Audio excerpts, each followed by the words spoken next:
episode of Open Studio. I'm your host, Martina Flor, and I'm excited to be recording a new solo podcast this week. Have you ever wondered why other lettering artists, illustrators, and creatives act so confidently? Well, they have worked hard into developing their self-confidence. And today, I'm going to share with you a few things that you can do to develop your own. And by the way, I want to let you know that last week we released the episode that I recorded with Mary-Kate McDevitt. Mary-Kate is an accomplished lettering artist and illustrator. And if you haven't listened to it, I recommend you to do that, because Mary-Kate not only has a lot of experience into making her way in the lettering industry, finding clients, but also she has been in the game for a long time, and she has the experience of someone who has gone through the ups and downs, and she's very open to speak about those. And she didn't only share strategies to make your splash, as she calls it, into the illustration and lettering industry, but also she spoke about a specific roadblock she went through, which is a creative block that she experienced in her career, and she shared with us techniques or ways in which you can step out of it. So if you ever experience one of those, you know it's not a really nice place to be in as an artist. And I would really recommend you to listen to that episode with Mary-Kate McDevitt, because she shares really valuable lessons and really valuable tips that you can use to get out of a creative block yourself. So today we're going to touch on confidence, which is something that I consider super important to succeed as an artist, illustrator, and lettering artist. But first, what is confidence? As a definition, confidence is the feeling or belief that one can have faith in or rely on someone or something. Confidence is knowing that you're doing it right, and that you're making a decision and going for it, right? And a good way, I feel that a good way of defining confidence is by speaking about the lack of confidence, which is something that we have all experienced, right? When you're not confident in what you're doing, you're second guessing yourself. You're like, okay, I'm gonna do this, but am I good enough? Do I have the right tools? Is this the right way, right? You may have decided to go in one direction, but then you wonder if this is the right one. And because you're not sure, you're not going entirely in with it, right? So we have all been there, and I think it's part of growing up, kind of experiencing lack of confidence, because we are learning as we grow up. Whatever it is that we are learning, we here in this podcast, we speak up a lot about our skills, and we try to improve our skills as lettering artists or illustrators or whatever it is that you do. But we focus a lot on the creative skills, right? But there's a lot of things that we need to learn as we go through life. And I think we have all experienced in one way or another that feeling of not feeling confident about doing something, whatever that is. Cooking an egg for the first time, drawing for the first time, or I don't know, using a computer for the first time, right? So we can all relate to that. And I'm sure that you can relate as well. And having confidence as an artist, it is important, because something that I have observed across the board in the dozens of interviews that I have conducted here on this podcast is that, normally our guests are accomplished lettering artists or illustrators or designers. And something that I have seen across the board is that they all have confidence. They all are confident when they speak about their work. And not necessarily because they are extremely extroverted or well-spoken. I have had, all of our guests were well-spoken and they could communicate themselves very well, but some of them were remarkably introvert, or they defined themselves as introverts. Nevertheless, they were really confident in the kind of work they were doing, right? When they spoke about their work, they knew that the work they did or they do is really good. And they know that. So they can also speak about that as a fact, right? Without second guessing. There was no question when they were when during our conversations, when we touch about, why did you get this assignment or how did you get this assignment, they will never second guess the quality of their work or how good their work was. They know that their work is good, right? And this goes to say that it doesn't matter if you are an introvert or an extrovert, because when you know that you're good at something, then that is, that is your superpower, and that is let's say the source of your confidence. And I have seen that throughout the conversations that I have had with different personalities in this podcast, that no matter whether they define themselves as extroverts or introverts, they don't doubt their work. And this is the source of their confidence, and this is the place where from which they speak to the world, right? So I feel that developing confidence as an artist is essential, because if you don't trust your work, you won't trust yourself to share it to the world, to say, hey, this is me, this is what I do. Let's see if I can help you with my work. And if you don't share your work, no one will know that you exist, right? And this is really important. I think it is one of the roadblocks of many aspiring artists out there, or artists that are just starting, that they have this difficulty to show their work, right? And we, we often believe, or there's this myth in the illustration or art industry that is like, well, I mean, someday they will discover me, right? Or if your work is good enough, they will find you, right? Or you build it, they will come get you, right? And I believe that this only works for just a few. This is the exception to the rule, and is not the best strategy to build your career as an artist, right? So so in order for others to know that you exist and that you do amazing work, you need to show up. You need to show your work, right? And if you don't have that confidence, then you won't show your work, and then people won't know that you exist.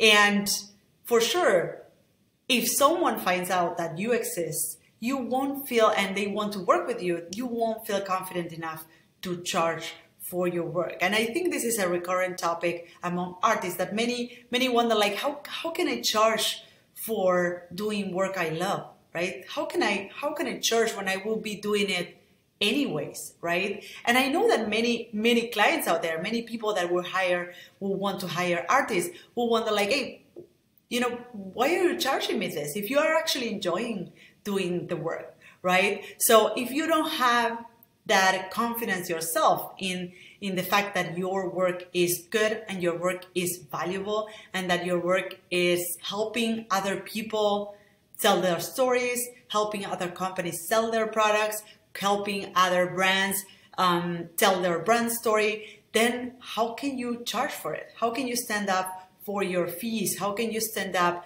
and show the world that you are doing this amazing work and that no one can do it like you, right? So I feel that confidence is really important, and definitely your work, or the kind of work that you do, is the source of that confidence, right? And I know this was like this for me as well. There was a before and after I actually doubled down on improving my skills. It kind of changed from one day to the other. I'm not talking about the quality of my work or my output, but I would say that my attitude and my confidence that I could make a living as an artist kind of changed from one year to the other. And I always speak about this pivotal year in my life where I was, I used to do lettering on my free time. I had a day job. I used to do lettering in the nights and kind of like try to figure it out on my own. And at some point I decided to double down on my skills and go ahead and sign up for a master course in type design. And that year in which I learned I learned the fundamentals and I learned the theory and I learned different techniques and I really went deep into the craft. That year was pivotal for me. After that, when I started through that year in which I really dedicated myself to study lettering and get better at it, after that year, I went straight into starting my own business in lettering.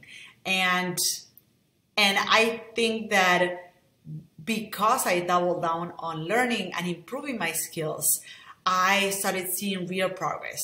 And that as a result, showed me that, hey, there's something here that if I dedicate myself to it, I can see real progress really fast, or faster than I was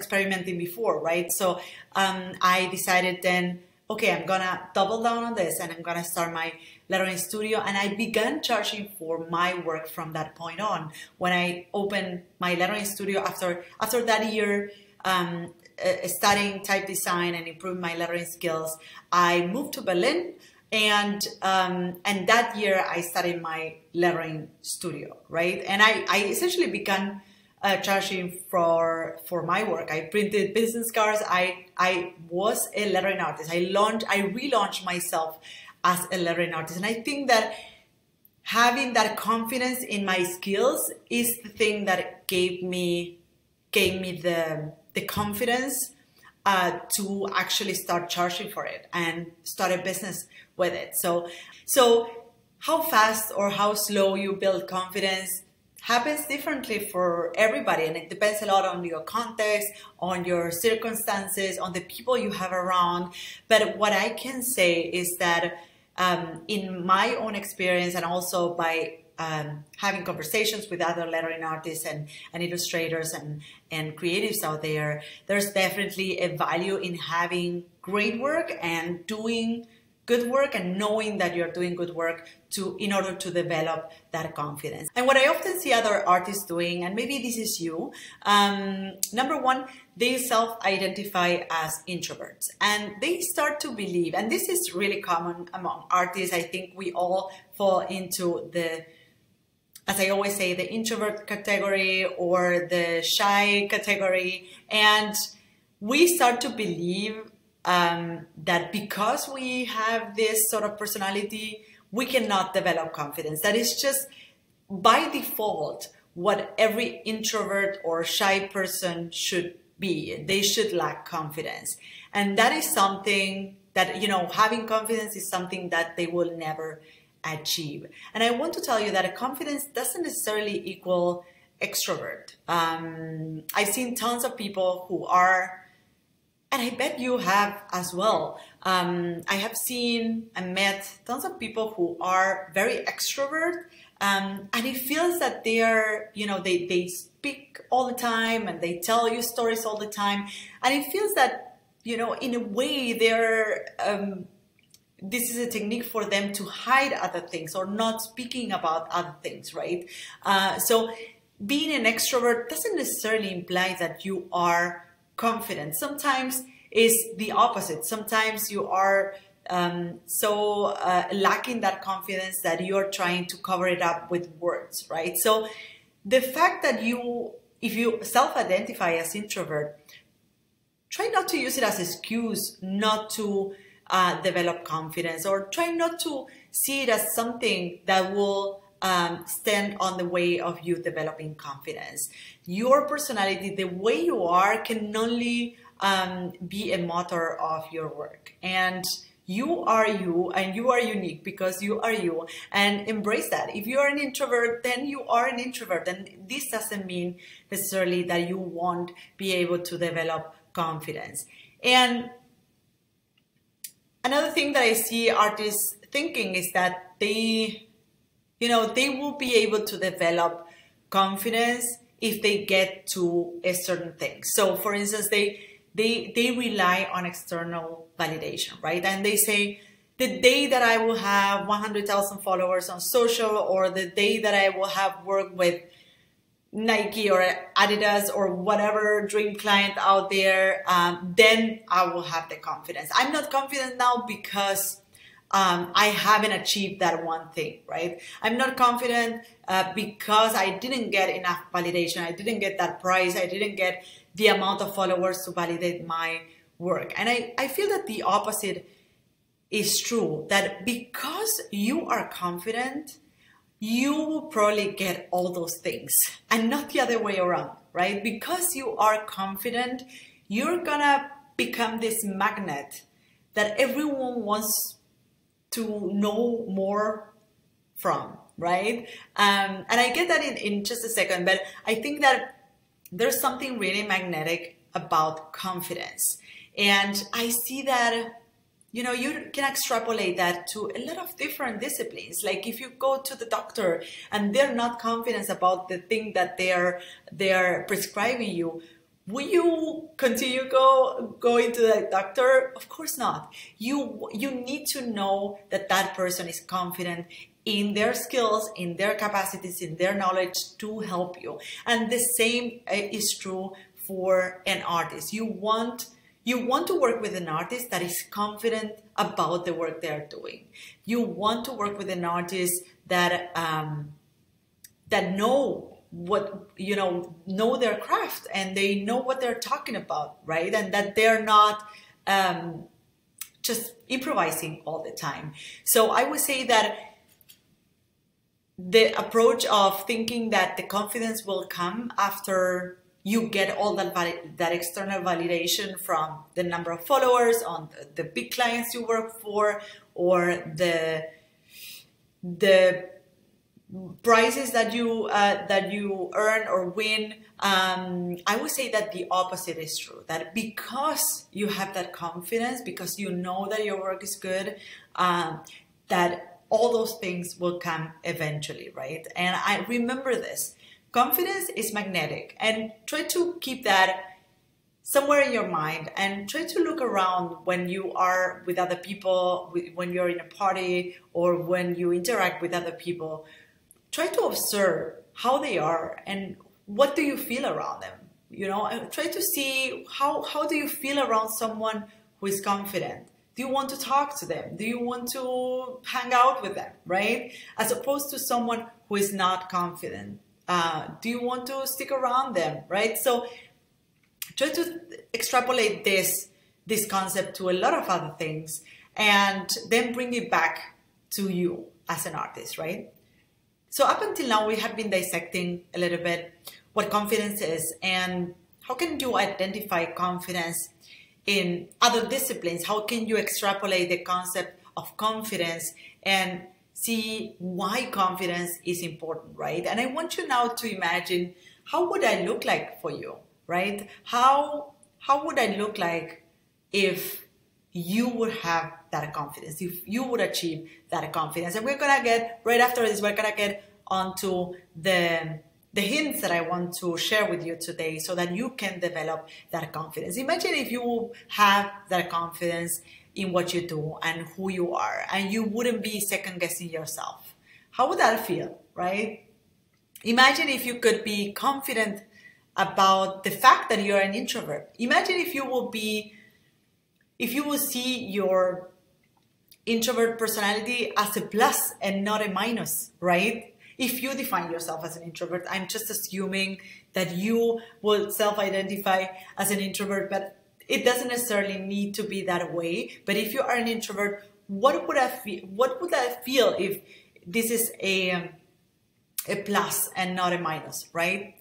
So imagine if you were so confident about your work that you want to share it everywhere and you're not ashamed or shy about sharing your work. And imagine as well that because of all these things, because you are confident in what you do, because you are confident about the way in which you are, and because you are sharing your work, you would be so confident that you would dare to charge for it, right? Now, this is possible. And there's a lot of artists out there that are doing it. So I want to share with you some of the techniques or the tactics that you can start implementing in your own life and day to develop confidence. So let's dive right into it. Number one, focus on what you can control. And I know that I speak about this often in this podcast and everywhere, but really focus on what you can control. That is your work, creating great work, improving your skills, seeing progress, really focusing on producing new pieces of work and getting that confidence of seeing how you're progressing in your output, right? I always say that my definition of success is when I look at the work that I used to do 2 years ago or 10 years ago, and I can compare it with my work now, and I can see real progress, right? This is my definition of success as an artist. When I can see, hey, listen, all of that time that I invested into improving my skills, into doing it better, it gave me results, right? And this is a thing that you can control. It doesn't depend on anyone else. It doesn't depend on anyone else on social media telling you how good you are. It just, it's a fact. And it's something that you can actually compare something that you did a few years ago with something that you did today and say, I can do it much better today, right? So your work is your superpower. And this has been also true for all of the artists that I have interviewed in this podcast. They don't doubt their work. It's the only thing that they don't doubt. And you will hear them often saying like, I'm not good at doing this. I'm not good at keeping an eye on my finances. I'm not good at doing client outreach. All of them, they have something that they are not good at, but they never doubt their skills in whatever they do. They know that they do great illustration work or great lettering work or great creative work, right? This is the one thing they don't doubt of. And I think that this is their superpower, and this is how they develop their confidence. And they invest a lot of time into creating work, right? Number 2, document your progress. And this is related to the previous point, which has to do with, create great work, focus on what you can control, keep an eye on the things that you were doing before and how you're doing things now. And in order to do that, you need to document your progress. And what happens with most of artists or with most of people who are trying to improve their skills is that they produce, and they throw everything away, or they have a pile of sketches, a pile of drawings, and let me know if this is you, a pile of, they have some sort of drawer somewhere in the house where they keep all the drawings like kind of smashed together, right? So I always say, like, be organized. Keep your work in folders. Categorize, keep categories on the different work that you're doing. If you're exploring, let's say if you're a lettering artist and you're trying to improve your skills with lettering, if you're exploring black letter, keep a folder of all your black letter explorations so that you can compare your black letters explorations through time and the results that you are getting now as compared to then. Keep everything, keep track of your progress in folders, in whatever way you want to organize it. What I do in my studio is to keep different folders for each year, where we have like a different category for each one of the projects that we work on. Let that be personal projects or client projects, but we keep them all separated, and we keep all the process and all the sketches, all the corrections, we keep them all in a folder. And what I always say is that prepare for your retrospective solo exhibition. Think that someday you're gonna do that retrospective solo exhibition, right? And you need to have all those sketches, all those drawings that you did once when you started doing this, right? And I feel that that's a really good thing to look forward to. Even if it never happens, and even if you're not planning on doing a solo exhibition, but plan, like, work for that exhibition, right? Keep all your drawings, keep all your sketches, but keep them organized so that you can see your progress through time, that when you see that folder from 2000 something, you can compare it to this year, and you can see, oh my God, I got like all of this time that I invested into getting better at this, it was worth it, right? So be organized, keep your work in folders. And the last thing I want to say about this is that if you don't value your work, no one will. If you keep every single sketch in a pile or in a drawer and all smashed together, if you don't value the kind of work you're producing, if you don't value the time that you're investing in creating that one drawing, then no one will, right? How can you charge for your work later on if you are not really valuing your process and your imprint on the paper, right? So keep a documentation of your work. Treat every drawing like if it's important. If it's, you know, that one drawing that will be participate in an auction, yeah, at some important gallery, right? So tracking your progress is essential, and this concept can also be extrapolated to a lot of different things. Whatever you want to make progress with, the earlier you start tracking, the better. And there's a definition in business that says that everything that can be measured can be improved, and there's a truth to it. If you want to improve your skills and you're focusing right now in improving your skills, for instance, right now I'm focusing on writing and finishing my new book, right? And in order to do that, I need to keep track of my progress. And what I do to do that is to use a time tracker. Actually, I track how many hours. So every time I sit down to write, I track the time that I invest into writing, right? And I keep track of that every week. And I try to keep the amount of hours that I write every week up to 8 hours, never down, never below 8 hours, right? So everything, and I can see whenever I go out of track, or yeah, whenever I lose track in whatever in the writing of my book, then I can totally see it. I can see, oh my God, this week I wrote 4 hours instead of 8, as I set myself the goal to do, right? So I can very well see when I was going off track, when I need to go back on track, right? When I see that my amount of hours of writing per week have gone down, then I need to implement strategies to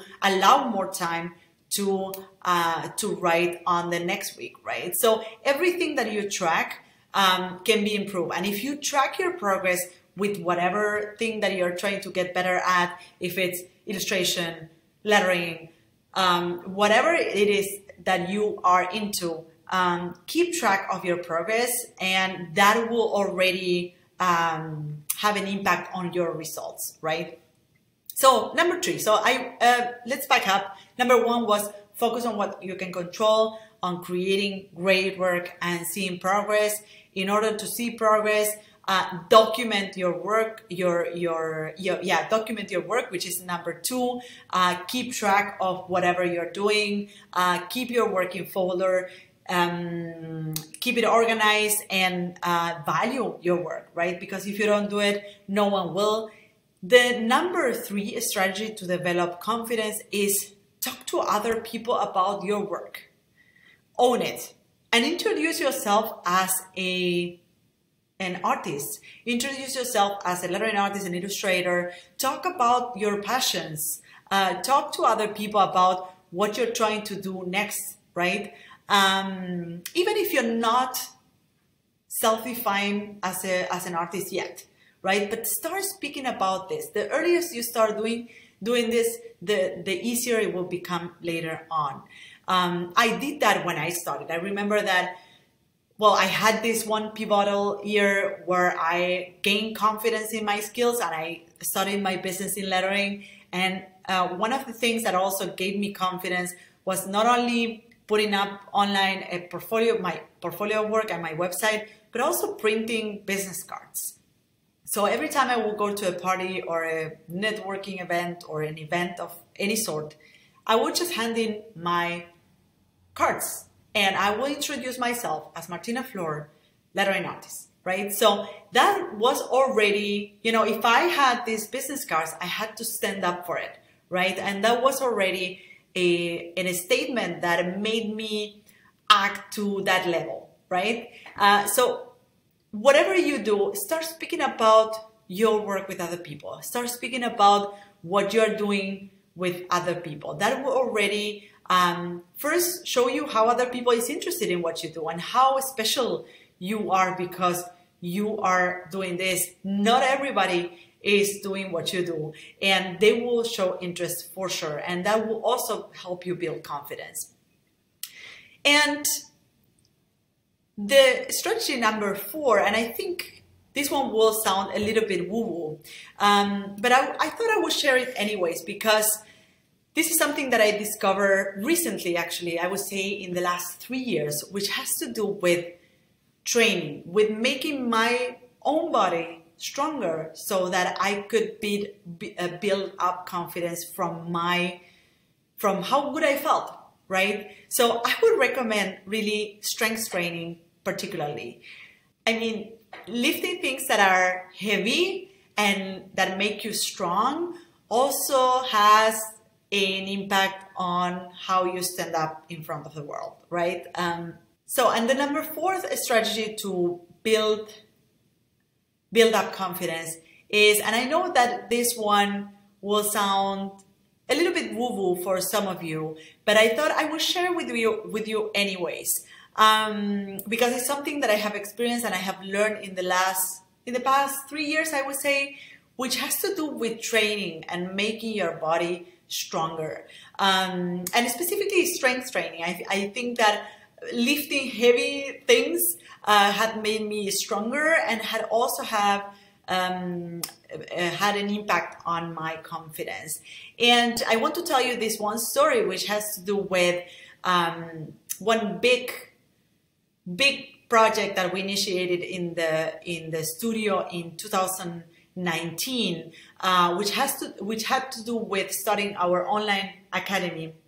And in order to start our online academy, I mean, for a long time we worked as a traditional lettering and design studio, working for clients and eventually doing on the side workshops and seminars and all of these teaching events. But on 2019 we decided to step up and really start or formalize the work that we were doing in terms of teaching. So we started an online academy, and in order to do that, I had to step up in a new role. I had to step up as a leader. I had to grow my team. We had to do new things, use new technology, new stuff that I didn't know about. I had to really learn new from scratch a lot of things that didn't have to do with my skills as a lettering artist, but more with my skills as a leader and as a businesswoman. And in 2019 was the year where I started doing strength training together with all this learning that I had to do on the side.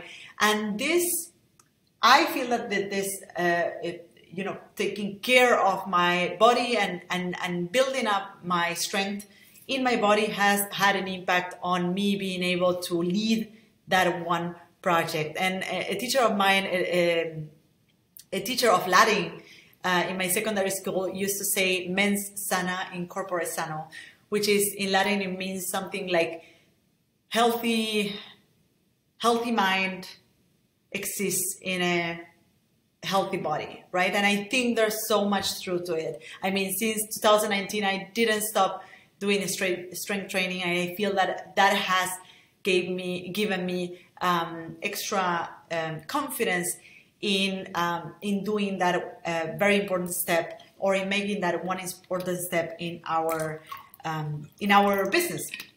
So, summing up, how to develop confidence as an artist, and this applies to you if you are just starting, if you are an advanced artist, no matter in which stage you are. Pay attention to these steps because they will help you no matter what, right? No matter which stage you are.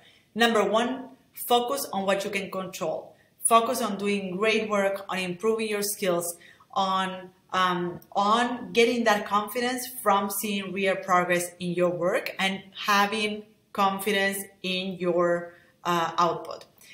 Number two, and related to number one, document your progress.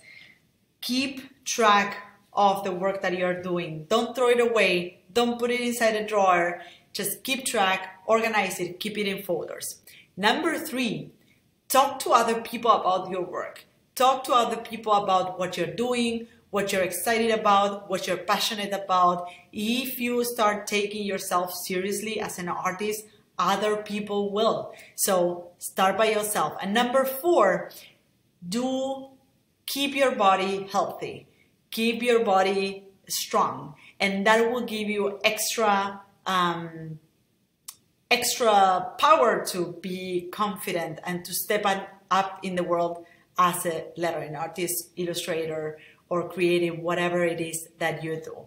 So this all goes back to saying, focus on what you can control.